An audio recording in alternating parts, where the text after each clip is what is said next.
Y le dicen, sí puedes, o sea, sí puedes, es una palabra de ánimo. Pero hay que saber cuándo realmente el peleador puede o no puede seguir una pelea. Y en una ocasión que nos tocó estar en un camerino junto con sus peleadores de Julio César Chávez. Y ahí se dio cuenta Iván de que pues no pudo dejar el boxeo, güey. Y me decía, cuando sanes. Era siempre cuando sanes, sí, cuando yo sane. Entonces, yo creo que la fuerza, yo se la transmitía a Iván y él me la transmitía. Era mi todo. Entonces, yo tenía que... Nunca perdí la esperanza de un trasplante. Sí lo vi difícil porque pues no es nada fácil. Cuando yo me inscribo al trasplante nacional de donación de órganos, quedé sobre 12,000 pacientes en espera de un órgano. Pues el invitado que tenemos el día de hoy para el episodio es René Rosado. René Rosado es entrenador y coach de boxeo. Es dueño de la escuela de boxeo RR Boxing Club.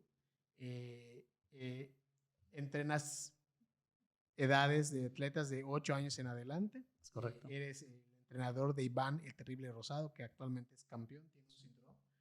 Y entre las filas que tienes ahora de los niños, tienes a Gael de 9 años y Joseph de 14 años. Correcto, sí. Bueno, pues una de las cosas que me llama mucho la atención como para haberte invitado y decir, sabes que sí quiero invitarte, quiero conocer, es que yo he estado muchas veces en ruedas de prensa, ¿cómo se llama? Entrevistas contigo, con Iván. Las que no logré estar, pues las pude ver en transmisión y las he podido escuchar. Y hay cosas que me llaman la atención que siempre te preguntan y siempre creo que rondan sobre la misma pregunta, sobre la misma conversación. Y hay cosas que creo que son importantes que en algún momento alguien las debería platicar contigo, ¿no?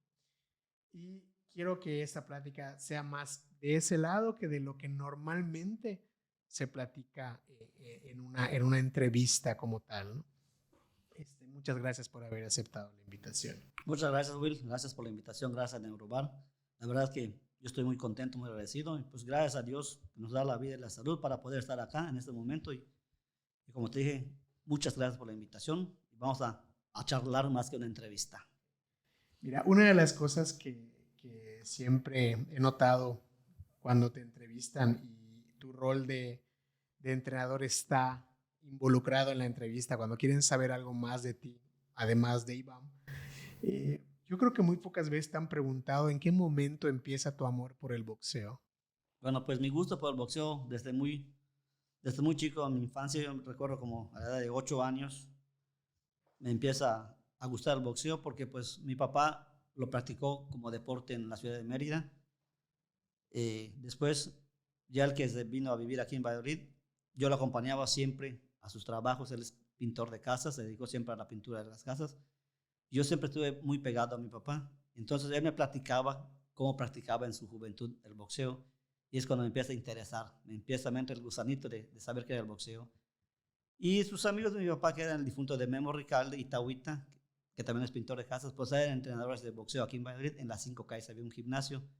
Y entonces yo empiezo a ir a escondidas, me escapaba de la casa, ir a ver cómo entrenaban. Me hubiera gustado practicar el boxeo, no tuve la oportunidad y el apoyo más que nada de mi padre para practicarlo, me lo tenía totalmente prohibido, porque pues creo que iban a ser más fuertes los golpes en casa que arriba del ring. Yo subía y se enteraba. Entonces llegó un momento que hasta le prohibió a Tauita, mi papá, que me entrenara para subir a boxear. Sin embargo, no dejé de ir al gimnasio, yo me escapaba, iba a ver, a curiosear ahora así como un niño de 8 años, porque pues me gustaba mucho. Me llamaba la atención ver cómo los boxeadores del momento pues se entrenaban, estaban fuertes, tenían un cuerpo pues atlético, ¿no? Entonces eso fue una de las cosas que más me motivó. Yo quería estar así cuando sea grande, tener esa edad. Y fue que cada día fue creciendo más ese gusto hacia el boxeo. Se metió la espinita y hasta el día de hoy esa espinita no sale. Cada día crece más y más y más. El boxeo no lo practicaste ni como deporte, ¿verdad? O sea, como algo para mantenerte físicamente sano, ni así lo... Nada, estaba totalmente prohibido para mí practicar el deporte del boxeo. ¿Tu papá en algún momento supo que tú tenías esa espina de verdad, así, más que como algo novedoso para un niño? ¿En algún momento supo de tu espinita por querer practicar de manera profesional el boxeo? Sí, claro, porque como te dije recién, Tauita, que era ese amigo de mi papá le dijo que tenía la madera de boxeador, vio mi gusto, el interés en mí por el boxeo y le dijo que me diera la oportunidad de practicar, que él me entrenara para boxear. Fue cuando a él se lo prohibieron por mi papá, le prohibió que me entrenara. Entonces no tuve la oportunidad. O sea, madera sí tenías para el deporte. En ese tiempo fue que se lo dijo Tawita. Tienes la historia igual de que te sentabas a ver box con tu papá en los sábados, en las funciones de sábado. Sí, esa es otra parte por la que me gustó mucho el boxeo igual. En aquel entonces habían sábados de box y los domingos a la 1 de la tarde había un programa que se llamaba Round Zero, donde pasábamos las peleas, pues, del ratón Macías, Lupe Pintor, de toda esa época de generación de boxeadores que le dieron gloria a México. Te preguntaba esa parte en específico porque en mi plática con Iván, si la gente se va a ver el capítulo con Iván, él prácticamente agarra el amor al boxeo igual que tú, en los sábados de box. Cuando tú te sentabas a ver las funciones de box y él era un niño, él también empieza de ese lado, o sea, como que le empieza a llamar la atención. Sí, porque a mí se me quedó la costumbre y cuando había todavía esas funciones sábados de box, pues yo las veía y Iván tenía, ¿qué será? Cuando las veía junto conmigo, Iván, 4 años. 4 años. Entonces, en una ocasión me acuerdo, se pasaba muy tarde, a las 11 de la noche, como hasta el día de hoy. Entonces, Iván se dormía temprano y me decía, cuando vaya a empezar, oye, ¿cómo me decía? Cuando vaya a empezar el Chacal, me avisas. Porque un sábado anterior veo una pelea de un boxeador que le llamaban el Chacal y él el box lo identificaba a esa edad como el Chacal. O sea, para él el boxeo se llamaba Chacal porque así conoció al boxeador cuando le levantaba la mano y ganó el Chacal. Entonces, para Iván el boxeo era el Chacal. Me decía, cuando vaya a empezar el Chacal, me despiertas. Entonces, Iván no identificaba bien el boxeo más que como el Chacal. Entonces, ahí le nace el gusto a Iván. Yo creo que la mayoría de la gente que nos ve sabe que eres entrenador y papá de Iván, el terrible Rosado.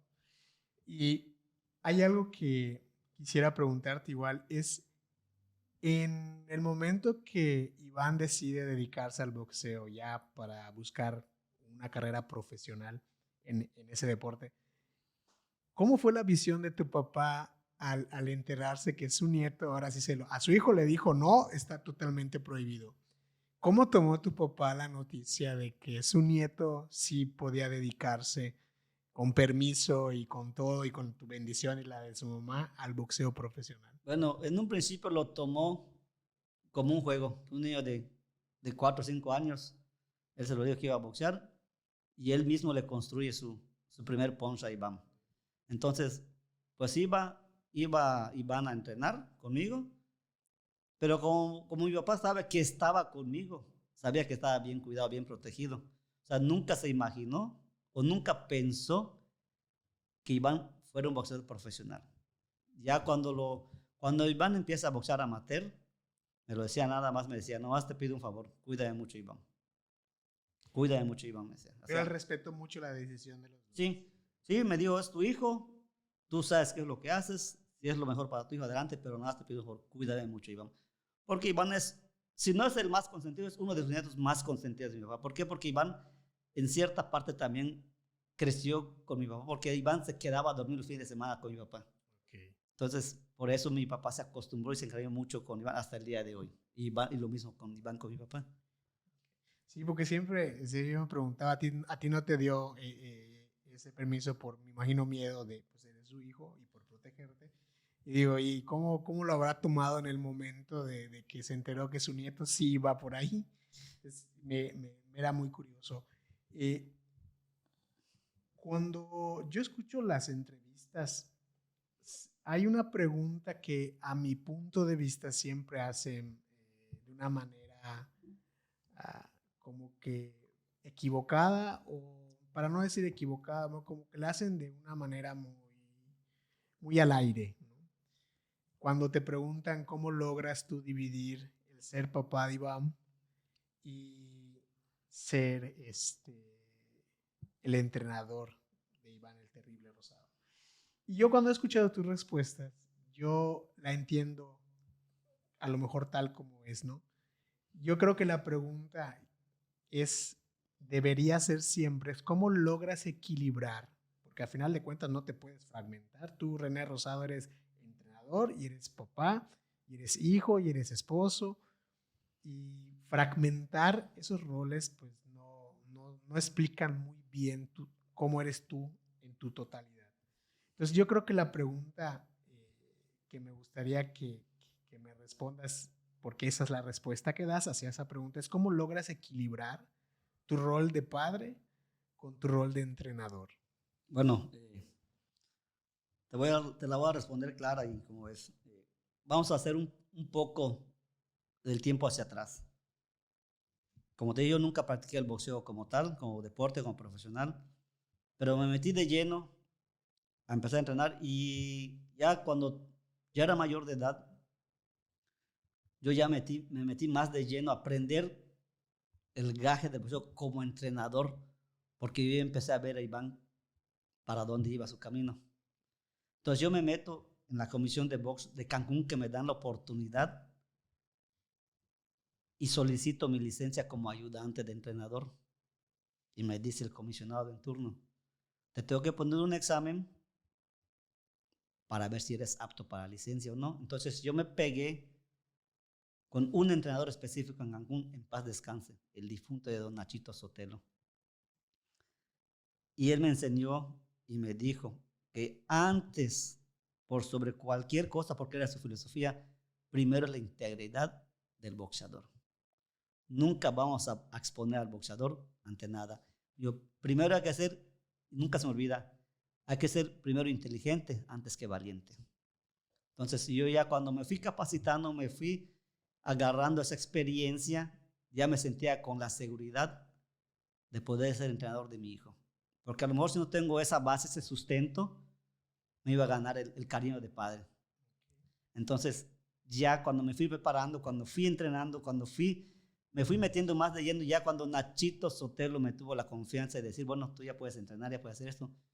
Y el comisionado de box de Cancún ve que sí estoy apto para poder tener una licencia de ayudante de boxeador y me dice, te la voy a dar de manager directo, porque veo que te gusta, ya aprendiste con Nachito y te falta aprender mucho más, porque nunca me dijo, nunca vas a terminar de aprender. Hay boxeo limpio y hay boxeo sucio. Tienes que aprender las dos, porque cuando te toque un mañoso, sabes cómo vas a hacerlo. Entonces, ¿cómo poner en balanza lo que es el rol de padre y el rol de entrenador? Es fácil. Es fácil. Cuando Iván está en casa, es mi hijo. Como hijo lo trato como tal, que tenga que hacer un mandado, que te quiera comprar, lo que tenga que hacer. Pero cuando estamos en el gimnasio, hasta antes de que suene la campanita para empezar a entrenar, ahí termina el rol de padre y empiezo a exigirle como un entrenador. En el sentimiento de un padre y un entrenador, ¿cómo ponerlo en balanza? Uno como padre siempre va a querer lo mejor para su hijo. Y en este deporte es un deporte muy rudo, de mucho contacto físico directo. Y un golpe, si tú ves que a tu hijo lo golpean, ¿qué es lo que quiere hacer? Responderle de manera si sientes que no puede. Pero para eso se prepara uno. Yo en lo personal, psicológicamente lo viví con Nachito Sotelo. Hay que aprender a controlar las emociones, hay que aprender a controlar el nerviosismo, porque no puedo estar nervioso en el camerino con Iván preparándolo antes de una pelea, porque él va a notar mi inseguridad, mi nerviosismo y a lo mejor va a subir con los mismos nervios que yo tengo. Entonces, antes que nada, está la integridad física del atleta. Yo lo veo como mi atleta, no lo veo como mi hijo. Y si mi atleta, sus capacidades físicas ya no dan para más, no tengo por qué exponerlo. Entonces, el balance como padre pues es diferente. Yo lo cuido como mi hijo en casa, lo trato como mi hijo en casa. Si tiene una enfermedad, pues lo trato como lo que soy, como su padre. Nunca un padre también va a exponer a su hijo a nada malo, nunca. Y en el boxeo pues es disciplina. Es mucha disciplina por parte del atleta como del entrenador. Entonces, tanto Iván como yo sabemos nuestro rol en qué momento somos padres y somos hijos. Y él es hijo, perdón. Pero pues no nos puede ganar el cariño como padre, el sentimiento de un padre, ni para arriesgar al hijo, ni para truncarle la carrera. Eso es muy, muy importante, saber cuándo sí puede tu hijo y cuándo no puede tu hijo. Como cualquier padre lo haría en cualquier otro deporte, en cualquier situación o circunstancia de la vida. Entonces tú me puedes decir que el principio que te enseñaron de primero está la integridad del boxeador, refiriéndose a que primero está el ser humano, es lo que a ti te empieza a ayudar para entender emocionalmente en qué momento y en qué contexto tienes el rol de, ahora sí, el modo entrenador más activo que el modo padre, y en qué momento tienes más activo el rol de padre que el rol de... O sea, no es que lo fragmente, sino que René lo equilibra. Es un equilibrio. Sí, porque a mí me tocó ver entrenadores, yo lo viví personalmente, que aún su atleta, su boxeador, ya no podía, lo presionaban a salir a seguir boxeando un round más. Aún yo lo viví en carne propia en Cancún. O sea, a mí no me lo contaron y yo veía cómo el boxeador ya no quería, ya no es que ya no quiera boxear, quizás su corazón diga que sí, pero ya su cuerpo no le responde. Y es donde ahí vienen los accidentes fatales, mortales. Entonces, ahí hay que saber cuándo. Hasta para eso hay que ser inteligente, saber parar una pelea a tiempo. Más vale ser inteligente que valiente. Sí, de hecho, hubo una generación, o creo que desde los inicios de las comisiones, ellos no estaban tan contentos cuando el papá era entrenador. O sea, sí hay casos desde 1840 y tanto, 1900 y tanto, 70, 80, de algunos boxeadores que usaban o tenían en su esquina como jefe de esquina o como entrenador principal a su papá. Pero las comisiones en esos años no veían tan bien ese aspecto, ¿no? No, porque perdón, a muchos papás que estaban en la esquina les ganaba el sentimiento de padre. Les ganaba y quizás hay que saber decidir muy, muy bien como entrenador, porque puede recibir golpes el atleta, porque es boxeo, pero tienes que saber cuándo un golpe lo puso mal, le hizo daño. Y tienes que saber, yo como entrenador, lo primero que le pregunto a mi atleta, el que sea, no hablemos específicamente de Iván, o específicamente de Iván si es así el caso, le pregunto, ¿cómo te sientes? ¿Cómo estás? Esas son mis primeras palabras cada vez que está en el banquillo mi atleta. Yo le digo, ya te tiró todo, ya recibiste todo lo que te tiró, ya te tiró con toda su fuerza, ya lo asimilaste. Ahora, ¿cómo te sientes? ¿Qué golpe te dañó más? Dice que está bien, adelante. Cuando el atleta le pregunto, ¿cómo estás? Y me responde dudosamente, entonces ahí empiezo a ver que ya empieza su mente como a ya no querer salir a boxear. Es ahí donde le caben dudas al atleta, ya no responde como tal, y es cuando tienes que entrar como atleta, como entrenador, a parar la pelea o dejar que ya no salga al siguiente round. Hay que saber leer también la expresión corporal del boxeador. Porque te digo, hay muchos entrenadores que los mandan al matadero directo y le dicen, sí puedes, o sea, sí puedes, es una palabra de ánimo, pero hay que saber cuándo realmente el peleador puede o no puede seguir una pelea. Eso que acabas de decir me gusta mucho y es muy significativo, porque el decir sí puedes, lo acabas de decir, pueden ser palabras muy poderosas, pero hay ciertos momentos donde ese poder no es adecuado. Lo estoy entendiendo bien. Así es como lo explicaste. Así es. Nunca había tenido yo ese concepto del sí puedes, porque normalmente lo primero que uno le dice a alguien por motivar es sí puedes, cuando en realidad antes de decir sí puedes, tiene uno que llevar a valoración el contexto de si es inteligente decir sí puedes o es inteligente decir hoy hasta aquí. Sí. Es parte de. Sí. Y yo quiero preguntarte, ¿tú puedes decirme que la inteligencia emocional y el saber gestionar y manejar emociones, en qué porcentaje es muy importante que un entrenador lo sepa hacer? Mira, si hablamos una escala del 1 al 10, vamos a poner la escala número 8. La verdad es que no podemos ser cavernícolas en esos tiempos con el boxeador. Ya no estamos en esos tiempos, Will. Ya no estamos en tiempos de estar mandándolos al matadero. Hay que cuidarlos. Antes que ser boxeadores son seres humanos. Y por mucho que le guste el boxeo, al que está arriba es porque le gusta. No es porque lo obligan. Mas, sin embargo, hay momentos que los obligan a seguir cuando ya no pueden. Entonces, cuando yo como conozco que mi atleta ya no puede en sus movimientos corporales, porque yo les exijo a más no poder abajo del ring, en los costales, porque sé que ahí no corren ni un tipo de riesgo todavía. Cuando ya de plano veo que ya no pueden tirar golpes en el costal, ya no les exijo más. Y lo mismo, y esto yo lo aplico arriba del ring. Cuando ya recibieron golpes, cuando ya no pueden ni siquiera sostener las manos, no tiene ni un caso exponerlos ni un round más, ni un segundo más. Es cuando hay que entrar y parar la pelea, decir inteligentemente hasta aquí. Prefiero perder dignamente que me critiquen por ser un mal entrenador, en donde expongo la vida de mi atleta. Hay igual, en el que te mencionaba que las comisiones muchas veces no aceptaban eso, hubo un cambio. Creo que cuando fueron cambiando las generaciones en las comisiones, se dieron cuenta que no era tan venenoso ni tan malo tener a los papás involucrados como entrenadores. Sí, perdón que entiendo. Quizás no sea tanto que no sea bueno como entrenadores, quizás por la parte económica. Okay. Porque quizás no le convenía a las empresas saber cuánto iba a ganar su hijo y cuánto le iban a quitar o cuánto iba a ir bajo la mesa para otros lados.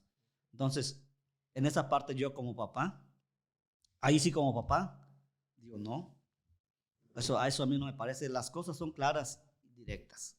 Si tú me dices que son 10 pesos, pues son 10 pesos. No me digas 10 pesos y luego que 8 para el promotor y 5 para este.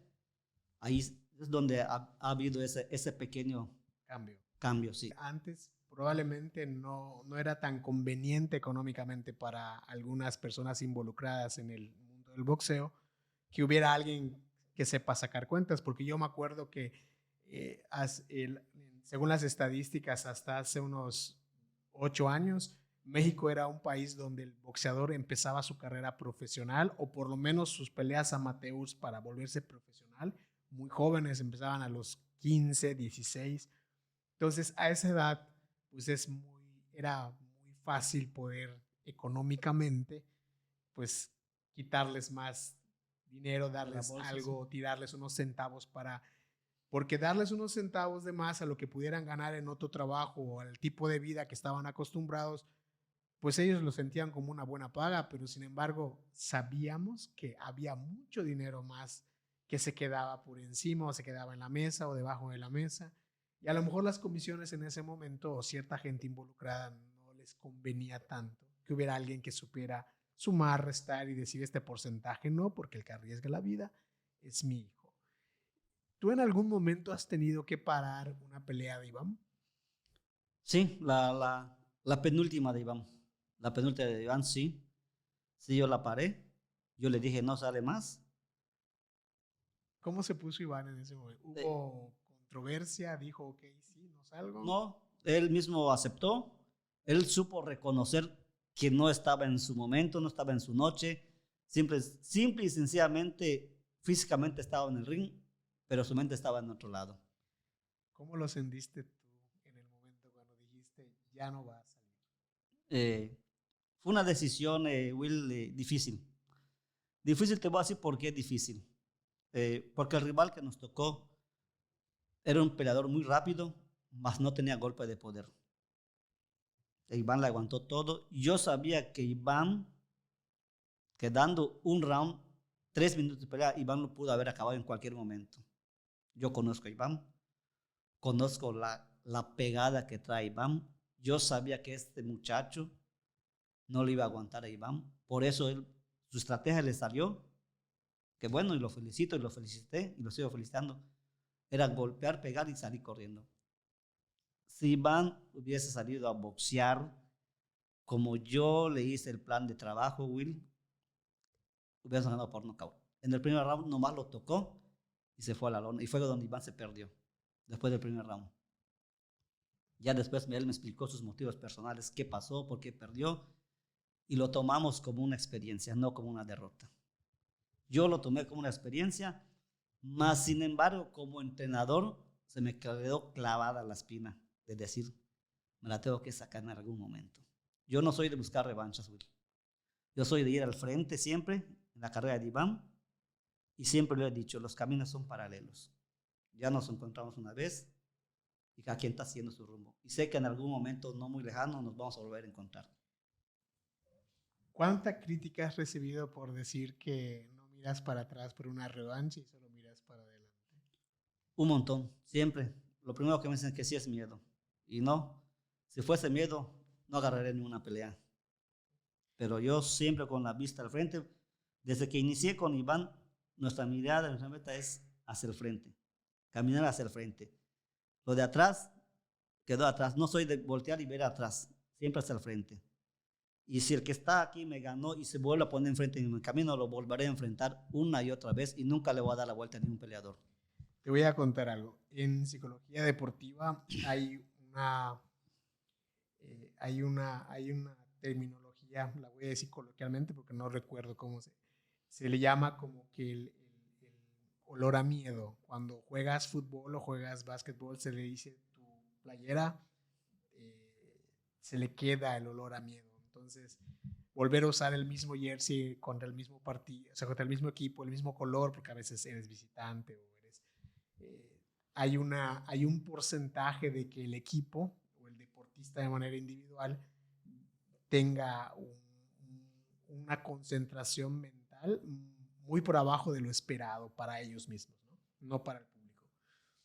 Y una de las razones por las que eso pasa es que se quedan con el sabor del pasado. O sea, ese miedo, ese olor a miedo que queda en el deportista o en los deportistas pasa precisamente por aferrarse a lo que pudo haber pasado diferente y estar anhelando una revancha, no como una oportunidad para medirse otra vez, sino como una oportunidad de venganza. Sí. Y esta parte que comentas, que siempre he escuchado que digas que ustedes ven para adelante y para atrás, ¿no?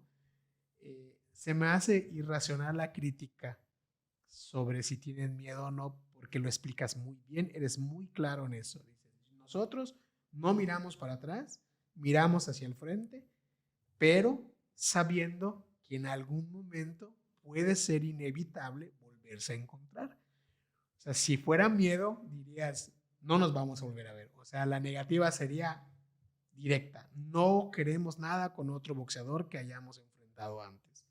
Pero lo explicas muy bien. O sea, no miras hacia atrás, no buscas una revancha, pero dejan abierta la posibilidad de cuando de manera natural venga. Adelante, aquí estamos. Okay. Esa mentalidad es lo que muchas veces ayuda a que el boxeador se enfoque muy bien o el deportista se enfoque muy bien. Porque muchas veces, a veces el entrenador de cualquier deporte, pasa en el fútbol, pasa en el básquet, pasa en el voleibol, en el boxeo, a veces es el propio coach el que quiere la revancha. Sí. O sea, ni siquiera es natural en el proceso de su boxeador, de su atleta. Es el mismo coach que quiere sacarse de mí no van a andar hablando, ¿no? O sea, a lo mejor Will buscar o pedir una revancha va a ser una obsesión. Entonces yo ya no voy a entrenar para ganar. Voy a entrenar para sacarme la espina. Ya no voy a poner la atención a mi atleta a entrenarlo para llevar una pelea a ganar. Voy a estar sobre, voy a estar presionando, voy a entrenar hasta de más, ya no con gusto, porque ya va a ser una obsesión. Yo no me obsesiono por nada. Y si tengo una obsesión, Will, es por ir caminando poco a poco. Porque la meta está, la cima está, y entonces yo no quiero llegar de un paso a la cima, porque me voy a caer y no me voy a levantar. Entonces, yo lo he dicho siempre, no le doy vuelta a nadie, no pido revanchas, y si me piden revanchas, como dije, que salga de la manera natural, se va a dar. Yo sé, estoy seguro que en algún momento Y en un tiempo no muy lejano me van a volver a hablar para la revancha. Ellos me van a hablar. Es como tú tienes un foco, tienes mirada de túnel con Iván, todo el equipo lo hace así y vamos para ahí. Si el camino implica volver a enfrentar a alguien, se va a enfrentar. Adelante. Eso no está a discusión. Entonces, cuando eso se dé y yo le dé la vuelta, entonces dígame que tuve miedo. ¿En qué momento consideras tú que una persona que es papá y entrenador cae en la sobreprotección de su hijo? O sea, ¿qué es lo que crees que orilla a alguien a sobreproteger a su hijo sabiendo que también es atleta y que también el coach es papá? Ok. Una cosa es cuidar la carrera del boxeador, ya sea como entrenador o como papá, y otra cosa es sobreprotegerlo. ¿De qué manera o cómo lo sobreprotegen? Porque empiezan a buscarle rivales, peleas a modo, a conveniencia, donde su atleta o el hijo, en este caso hablando, papá entrenador, solo quiera verlo ganar, ganar, ganar y ganar. No importa el récord del peleador, ahí es donde lo sobreprotegen con peleadores y peleas a modo, donde él pueda ganar. O sea, lo quieren hacer un ídolo, pero no lo quieren hacer un ídolo que vaya paso a paso.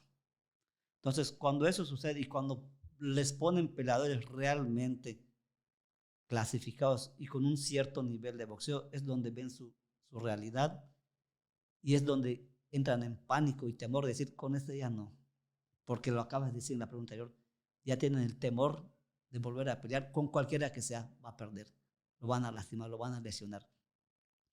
Entonces, si tú vas llevando, en este caso yo voy a hablar de mí en primera persona, voy llevando la carrera de Iván como entrenador al frente y como papá, le haré un daño tremendo ponerle peleadores fáciles y yo me estaré engañando. Y estaría engañando a toda la gente que lo sigue. Porque cuando realmente le pongan un rival de nivel, porque ya no voy a poder evitar un rival de nivel viendo el récord que ya tiene, no lo voy a poder evitar. Y si lo evito, lo dijimos, es por miedo. Es donde ahí pierde credibilidad y se va frustrando el boxeador de poder decir, ¿por qué no puedo hacer esto? ¿O por qué mi equipo no agarra esta pelea? Quizás el peleador se sienta con la capacidad de poder hacerlo, pero si el equipo que lo dice que no por temor, es donde hay que dividir o poner en balanza el sentimiento o el pensamiento de un entrenador y de un padre. Entonces es cuando a muchos les gana ese sentimiento de padre y de decir, mejor no, me espero y aquí estoy cómodo sentado esperando que otro caiga a modo. Yo no soy una persona que hable de las cosas que estén bien o que estén mal. Normalmente, durante mi formación y mi vida, la experiencia me ha enseñado que hay cosas que son funcionales o son disfuncionales. O esto funciona o no funciona.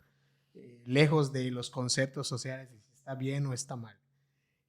El hecho de ser entrenador de tu hijo en una carrera profesional es tan funcional o disfuncional como la visión que tengas como persona.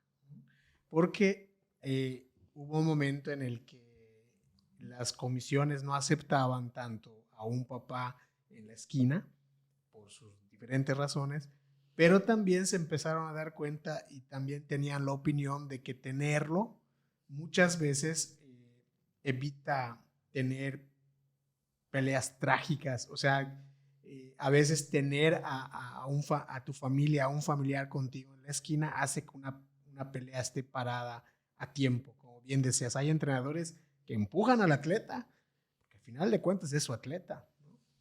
Pero hubo una generación en las comisiones que decían no es tan malo, porque por ejemplo yo me acuerdo que en 1980, 1981, la pelea de Jesse Owen contra Lupe Pintor, que fue una pelea que se pudo haber parado, ¿no?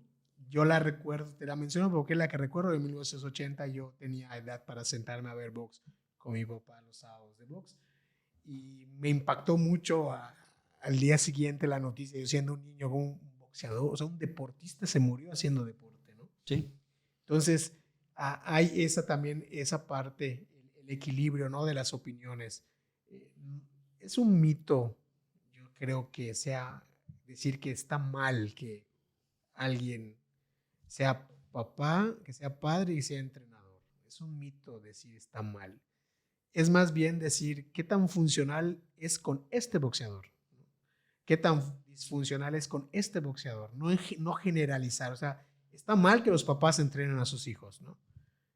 Yo conviví mucho tiempo en el mundo del deporte y veo papás obligando a sus hijos a cumplir los sueños que ellos no pudieron cumplir como Sueños deportistas. frustrados. Sí, sí.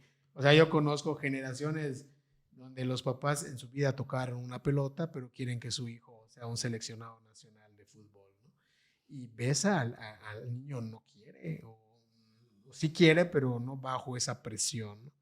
Entonces yo, más que nada, decir si está mal o está bien que tu papá sea tu entrenador en el caso del boxeo, yo creo que es por casos, o sea, por casos particulares. ¿Qué tan funcional es para él? Sabes que a él no le conviene porque no le es funcional que esté su papá allá porque siente esa presión, ¿no?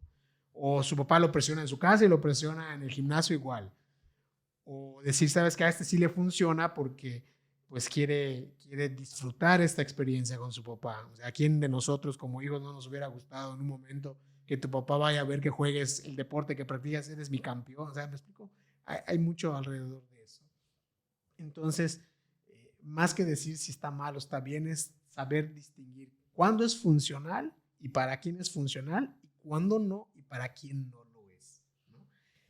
Hay, te platico, te menciono esto porque hay un momento en el que tú tienes que dejar de entrenar a Iván cuando está empezando su carrera. Ahora, la pregunta actual es, dentro de tu estrategia para la carrera de Iván, ustedes como equipo, ¿sí toman en cuenta que a lo mejor va a llegar el momento inevitable donde tú tengas que decirle a Iván, bueno, vas a seguir tu carrera, pero con este entrenador? ¿Sí es parte de su estrategia? Sí, desde un principio lo platicamos. Desde la primera pelea profesional que tuvimos lo platicamos. Yo te voy a llevar la carrera. Una cosa es que yo le lleve la carrera y otra es que yo diga, voy a ser tu entrenador toda la vida. Yo te voy a llevar tu carrera toda la vida. A que diga, yo voy a ser entrenador toda la vida. Sé que mis capacidades boxísticas no son amplias. Por el medio en donde nos movemos boxísticamente, lo sé. O sea, de eso estoy consciente y no me hace menos entrenador que cualquiera. Y sé que también, como va creciendo Iván, van a ir viniendo los rivales de mayor calidad, de mayor experiencia, y por consiguiente necesitamos tener un entrenador de mayor experiencia a nivel mundial. De eso estoy consciente y yo fui el primero en aceptar eso. ¿Por qué? Ahora sí, entra mi rol como papá, porque quiero ver a mi hijo triunfar y no lo voy a truncar. Si yo me siento a decir, no, pues yo te voy a entrenar, tú vas a estar conmigo y solo yo te voy a entrenar, entonces ya sería yo egoísta. A lo mejor él quiere estar con un entrenador que ve y yo no se lo voy a permitir. Yo lo voy a apoyar, yo lo voy a proyectar y yo lo voy a llevar con el entrenador. Pero siempre yo voy a estar a la cabeza del equipo, como su manager o como su representante, viendo que los coyotes, los lobos, no se quieran llevar lo que por derecho le va a corresponder a Iván. Esta pregunta es para explicar, para dejar como que un indicio de lo que es el vínculo tuyo con Iván. Y hay otro vínculo que también creo que es importante que la gente sepa. Tú fuiste diagnosticado con una enfermedad. Sí. ¿En qué año fue? ¿Y qué enfermedad fue? Fue en el 2009. En el 2009 me detectaron insuficiencia renal crónica degenerativa, en la cual día con día mi salud y mi estado físico se iban deteriorando. Si yo no recibía un trasplante de riñón, pues esto iba a terminar de la peor manera. Sabemos que todos estamos destinados a morir, pero iba a ser una muerte prematura, por decirlo de alguna manera, porque día con día mi salud se iba deteriorando.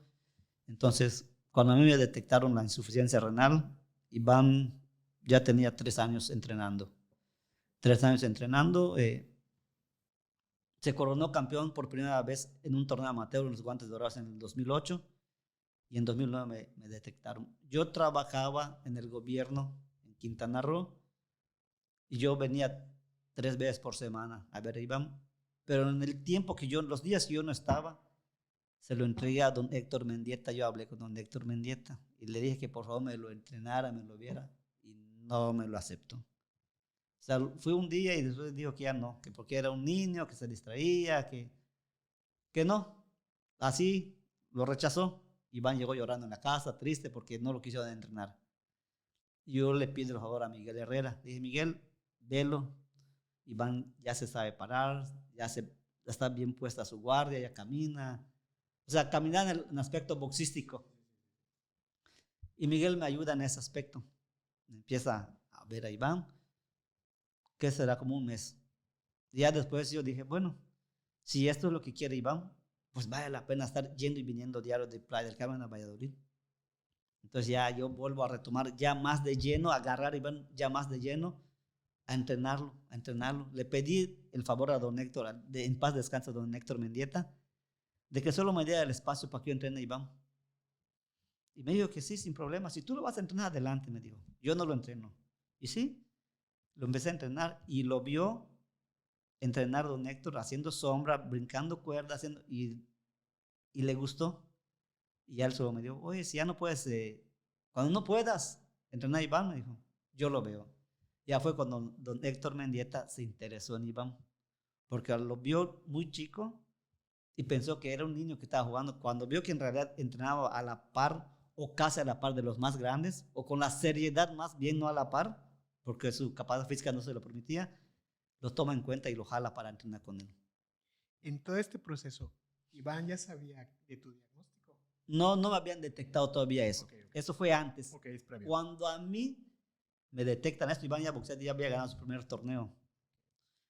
Entonces Iván se me desmoraliza cuando me detectan. Lo entendió a su manera por la edad que tenía, 9 años, cuando me detectaron la insuficiencia renal. Entonces, del 2009 al 2012, Iván ya no quiso seguir entrenando. No quiso seguir entrenando, mas nunca se le salió el boxeo de su corazón, de su alma, de su cuerpo, Iván. Porque a pasar en la casa, en su cuarto, yo entraba a verlo cuando ya estaba durmiendo. Yo veía las paredes pintadas o con recortes de Juan Manuel Márquez. Le revisaba la tarea y en sus libretas él ponía que él era el Dinamita Márquez, Iván el Dinamita Márquez, Iván Rocky Balboa, Iván. O sea, él tenía esa chispa todavía. No lo desarrollaba porque pues yo ya no podía atenderlo y no quería estar con nadie más. O sea, él vivió esa etapa a su modo, en su forma, no lo expresaba, pero sí me daba cuenta que ya no quería entrenar con nadie más.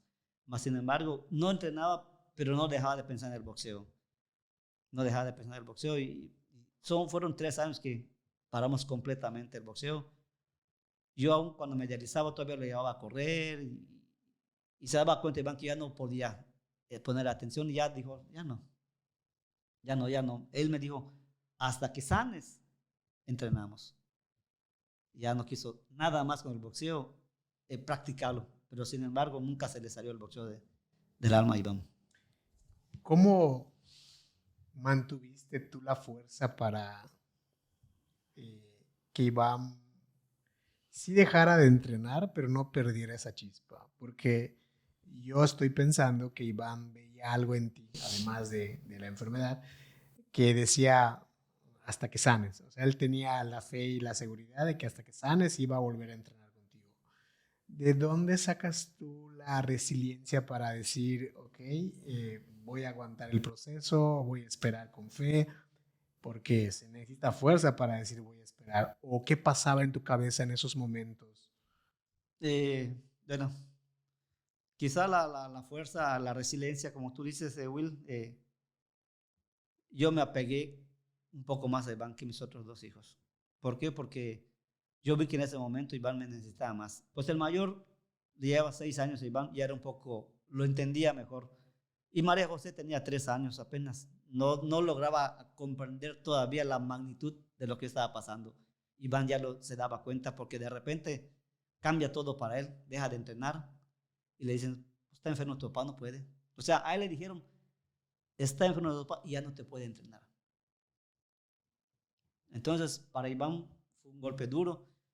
Sin embargo, entre su capacidad de entendimiento, él decía, cuando sanes, pero él no tenía la idea de la magnitud de lo que yo tenía. Para él era una calentura, cuando sanes, pues sí entrenamos. Y así me preguntaba, ¿cuándo sanes? Sí, hijo, cuando yo sane. Sí, hijo, sí, cuando yo sane. Entonces, yo lo agarro, Iván, y me voy a todas las funciones del box que habían aquí cerca, Will. Nos íbamos a y yo rentaba cuarto en un hotel y llevaba mis bolsas de diálisis, Will. No te miento, es verídico. Yo las colgaba, buscaba dónde en el cuarto de hotel y me dializaba antes de irnos a ver la pelea. Yo con Iván estaba, nos íbamos solo a gustar, pero como ya me conocían los entrenadores, me pasaban a los camerinos y me pedían, oye, ¿será que me puedes echar la mano con un vendaje?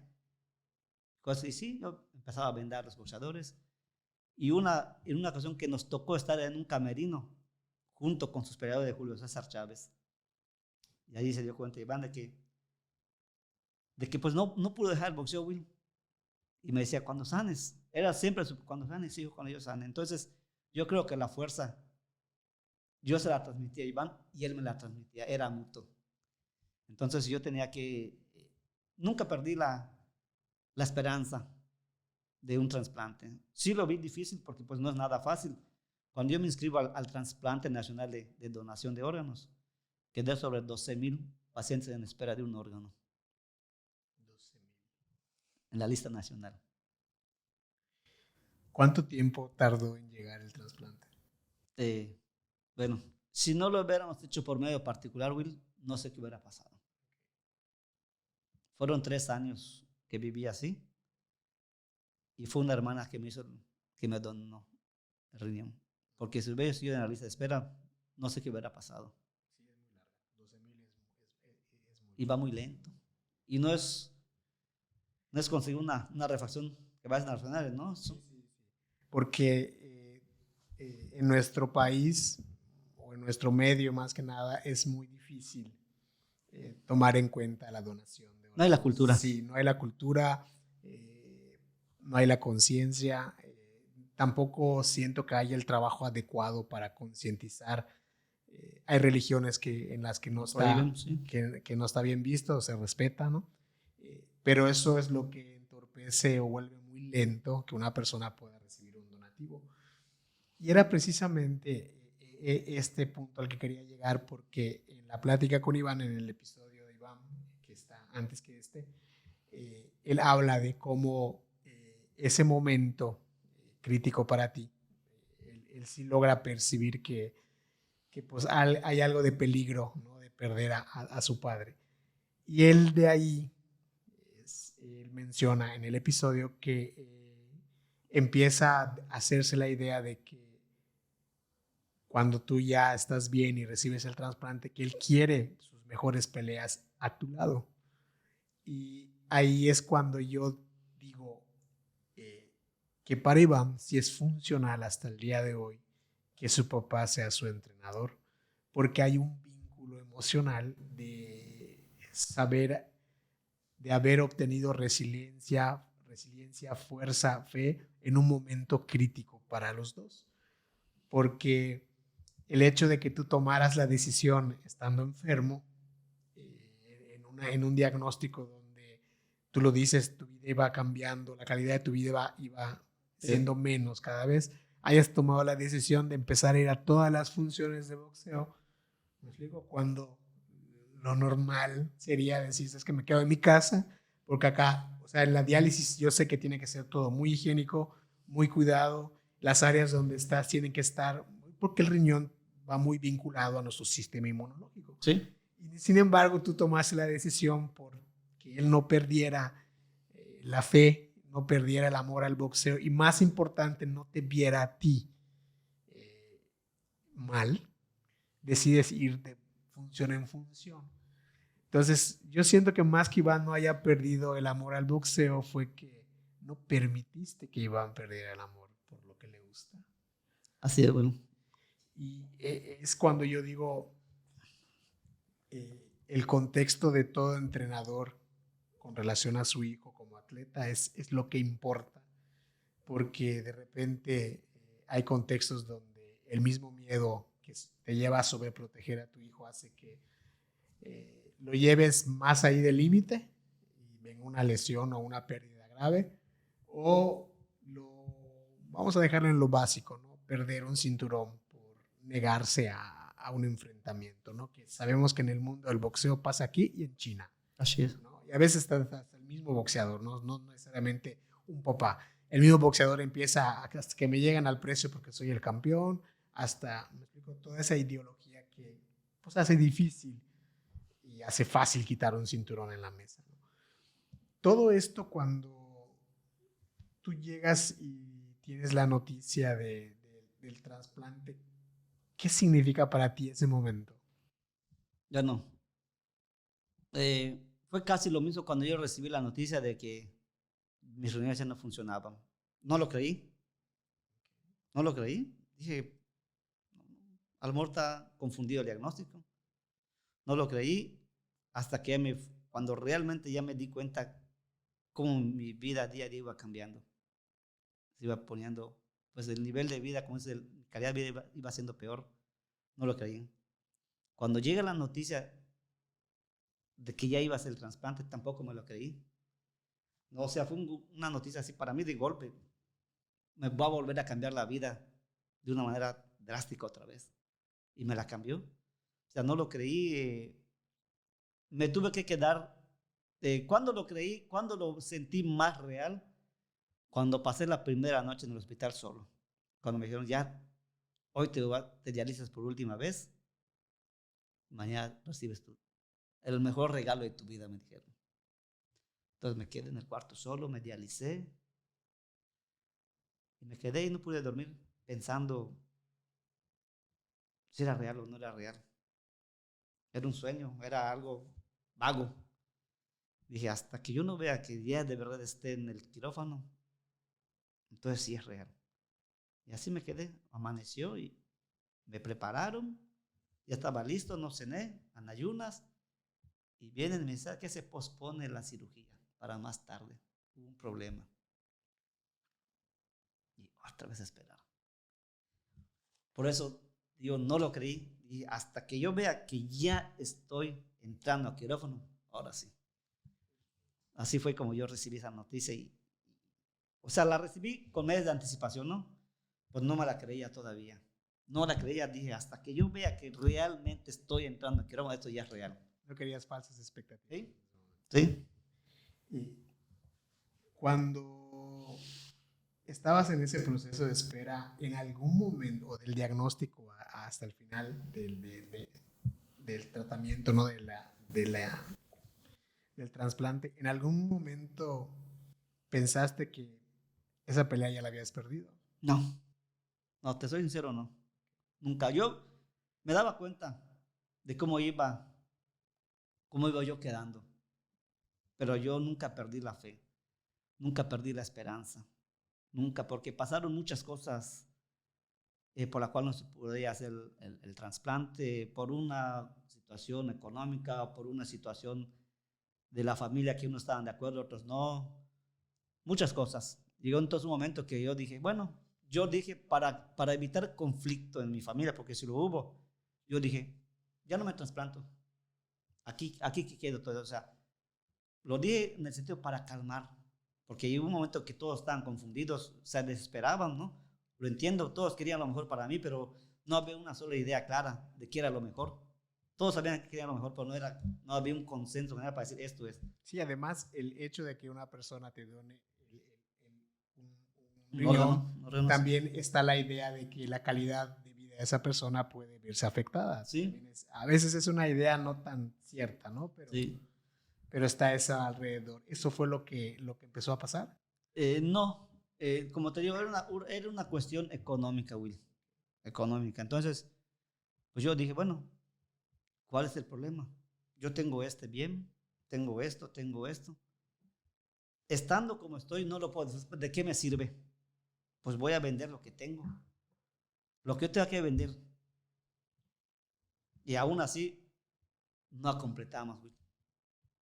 Y dice mi papá, pues yo vendo la casa. Y unos hermanos, no, papá, ¿cómo vas a vender tu casa? ¿Dónde te vas a ir a vivir? Y dice mi papá, y nunca se me olvida, hasta bajo un árbol me voy a vivir con tal de que vea a mi hijo sano. Entonces ahí es donde hubo el conflicto que vive de la familia. ¿Ya me entendiste? Al final de cuentas, pues se llegó a un acuerdo donde todos quedamos felices y contentos. Y ya me fui a Cancún a hacerme el trasplante. ¿Cuántos años tenías en ese momento? 38. ¿Volviste a nacer? Sí, sí. Aunque no lo creas, sí. Sí, sí te creo. Hay mucha gente que no me lo cree, pero yo puedo decir que mi vida la divido en 3 etapas.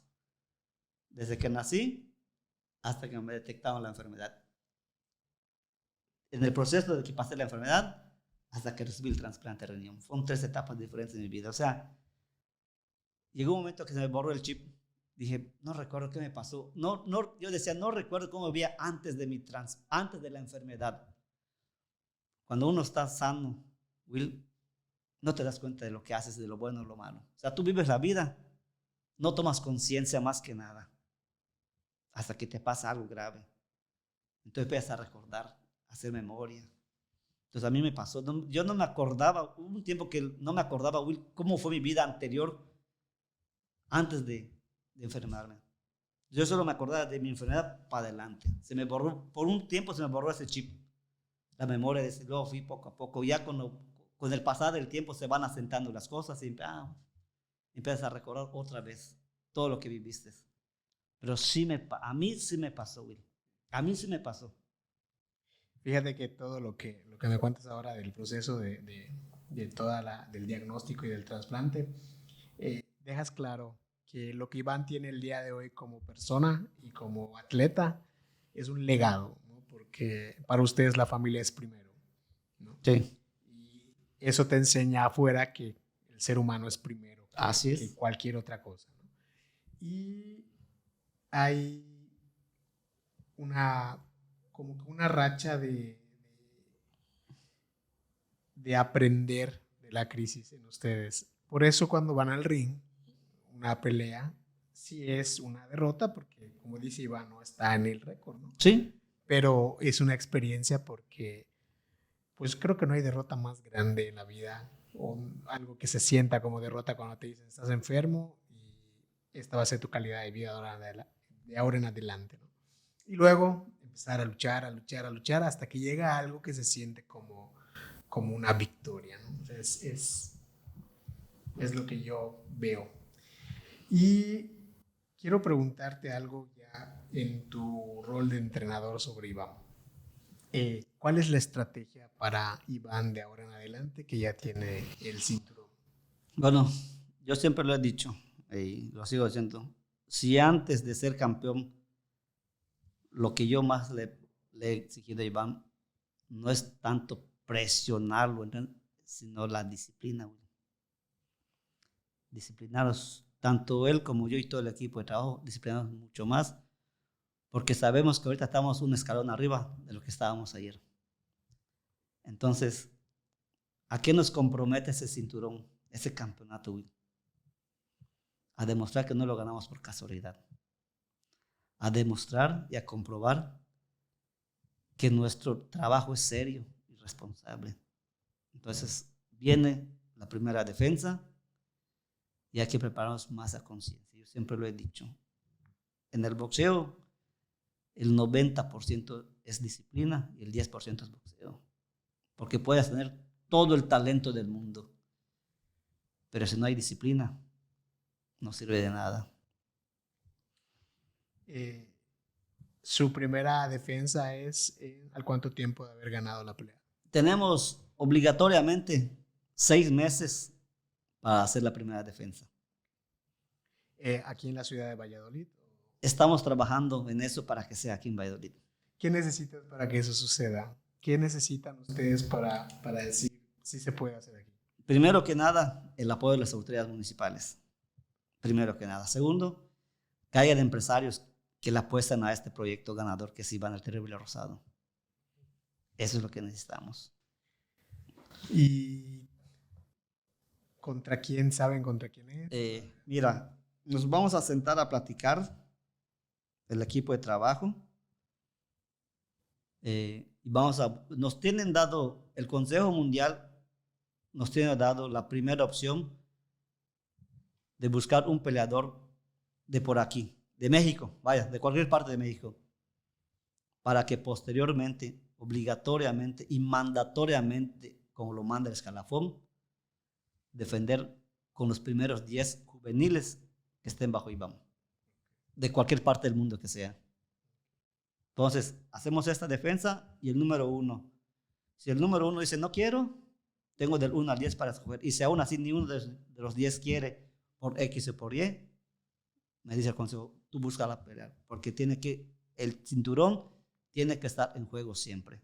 Porque lo pierdes en la mesa y te desconocemos como campeón. Haciendo la primera defensa, Will, ya no nos desconoce como campeón. Así pasa un año por volver a defenderlo. Pero obligatoriamente son los primeros 6 meses después de obtener el campeonato. Eso sería romper una racha en la ciudad, ¿verdad? Yo creo que los campeonatos que se han perdido en la ciudad han sido en la mesa. Sí. En su mayoría, ¿no? Sí, sí. Y, a ver, tienen a los 10 mejores del rank nacional para buscar la pelea. Mundial. O sea, después de esta pelea al mundial. O sea, la primera puede ser con un nacional. Cualquiera de México, sí. Cualquiera de México, sí. Pues espero que de verdad la puedan hacer aquí en la ciudad. Porque es lo que más deseamos. Iván debutó aquí profesionalmente en la ciudad. Sería su segunda pelea de Iván en la ciudad de Valladolid, de sus 15 peleas. Entonces, la comisión de la ciudad, los representantes de la comisión de box de la ciudad no tienen como que un 100% del control de decisión.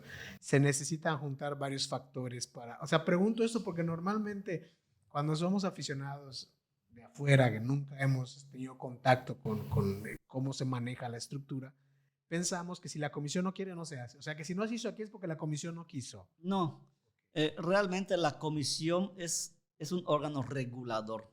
Avalador es el que avala las peleas, el que se encarga de hacer las papeletas, el resumen de las peleas de cada pelea y mandarlo al boxer y al Consejo Mundial de Boxeo para que se suban.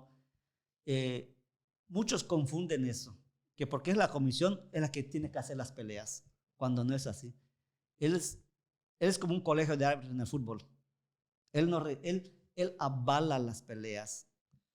Cada boxeador, de donde venga, tiene que venir con su licencia de boxeador profesional, con su orden médica de su comisión a la que pertenezca y con la salida de la comisión que para eso son las comisiones de box. Vamos a hablar del local. El licenciado Beto Díaz es el presidente de la comisión de box de aquí de Valladolid. La función es, si van a pelear afuera, le tiene que dar su licencia, su salida y el pase médico. Es todo. Si vienen otros peleadores, él tiene que recibir que cada peleador venga bien acreditado con la documentación que se le pide. Si no trae su licencia, si no trae su orden médica o si no trae la serie de su comisión y lo acepta a pelear, comete un gran error, porque si le pasa algo a este boxeador, le va a decir al comisionado de aquí, un ejemplo de cualquier ciudad. ¿Por qué lo aceptaste si no llegó bien documentado? Entonces él es el cabal, ¿sabes qué? Tú no trajiste tus documentos, no te voy a aprobar. Así venga la mejor empresa del mundo. Así es que yo lo programé aquí en mi comisión, yo soy la autoridad. Y es el que tiene la última palabra para decir, ¿se hace esta pelea o no se hace? Esa es la función de una comisión de box. Es como el colegio de árbitros bien dice. El árbitro no organiza un mundial de fútbol. Ellos van y avalan los resultados y avalan el proceso. Exacto. Pues ojalá se pueda dar. Yo he visto que pues, han tenido varias pláticas con los representantes del ayuntamiento. También sé que el ayuntamiento local tiene la visión de saber qué tan importante es una pelea de esa magnitud en la ciudad, porque el turismo deportivo, la cultura, el turismo cultural, son turismos continuos. No tiene uno que esperar una temporada para eso. O sea, uno no espera las vacaciones de, por ejemplo, de un español o de los jubilados en Canadá para que vengan a comprar, para que vengan sino que el deporte y la cultura siempre generan un turismo que está ahí, que viene cada vez que hay un evento. Los hoteleros, ¿no? Los restauranteros, área de restaurante, de comida. Hay mucho beneficio de tener una función de esa magnitud en la ciudad, más si las siguientes defensas se pactan para que sean también. Aquí sé que no todas pueden ser en la ciudad, ¿no?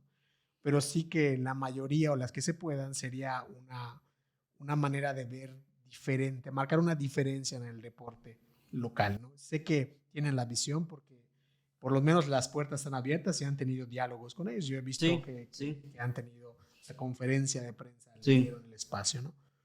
Pues ojalá se pueda. Y muchísimas gracias por haber aceptado la invitación, René. Supe cosas de ti que no conocía antes. Conozco ahora mejor el contexto de tu relación como entrenador y como padre de Iván.